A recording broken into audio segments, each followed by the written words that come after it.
Hey guys, welcome back to the next video. In this video, we are going to talk about two features of JMS. One is the queue and topic.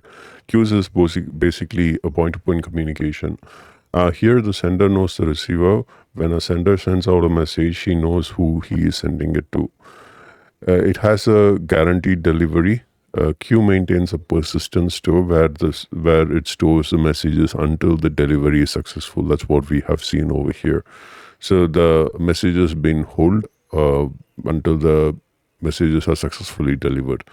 The messages which are sent out from the queue goes in line one by one to the person it is intended to go to. The messages travel from the sender to the JMS server and to the receiver. That's how the architecture is.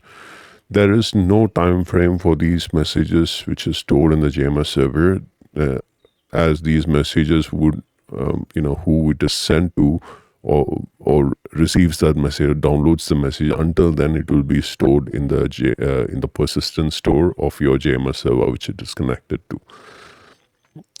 When you talk about topics here, which is a publisher and subscriber relationship, now a publisher will be having multiple subscribers and subscribers should be available. That's what we have seen on the previous video.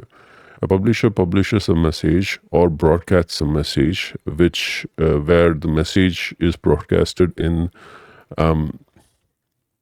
where the messages is broadcasted in the JMS server, and the subscriber would receive the message from his end.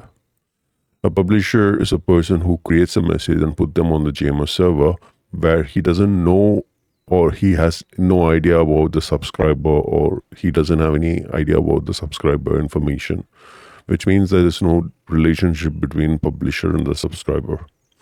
There is no line system or a format in JMS when you speak about publisher, where the messages can be broadcasted to a lot of subscribers in a random order. There is a time limit for these messages which is broadcasted to the JMS server, wherein which if the time limit expires, the subscriber would not be able to download or get the message.